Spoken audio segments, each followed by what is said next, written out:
نبی کریم صلی اللہ علیہ وسلم سوئے یہاں تک کہ آپ خراٹے لینے لگے۔ پھر آپ نے نماز پڑھی اور کبھی راوی نے یوں کہا کہ آپ صلی اللہ علیہ وسلم لیٹ گئے، پھر خراٹے لینے لگے۔ پھر آپ صلی اللہ علیہ وسلم کھڑے ہوئے، اس کے بعد نماز پڑھی۔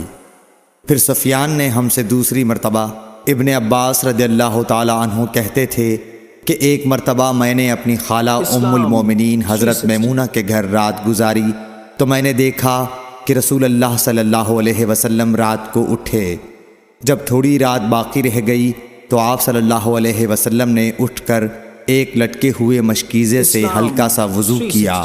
عمرو اس کا ہلکا پن اور معمولی ہونا بیان کرتے تھے، اور آپ کھڑے ہو کر نماز پڑھنے لگے تو میں نے بھی اسی طرح وضو کیا جس طرح آپ صلی اللہ علیہ وسلم نے کیا تھا۔ پھر آ کر آپ کے بائیں طرف کھڑا ہو گیا، اور کبھی سفیان نے ان یسارہ کے بجائے ان شمالہ کا لفظ کہا، مطلب دونوں کا ایک ہی ہے۔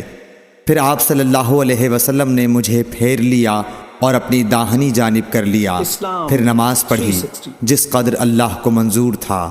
پھر آپ لیٹ گئے اور سو گئے حتیٰ کہ خراٹوں کی آواز آنے لگی۔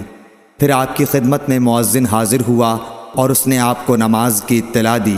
آپ صلی اللہ علیہ وسلم اس کے ساتھ نماز کے لیے تشریف لے گئے۔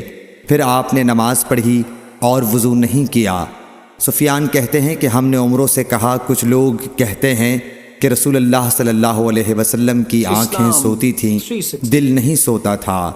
عمرو نے کہا، میں نے عبید بن عمیر سے سنا، وہ کہتے تھے کہ انبیاء علیہ السلام کے خواب بھی وہی ہوتے ہیں۔ پھر قرآن کی یہ آیت پڑھی، میں خواب میں دیکھتا ہوں کہ میں تجھے ذبح کر رہا ہوں۔ صحیح بخاری حدیث نمبر 138۔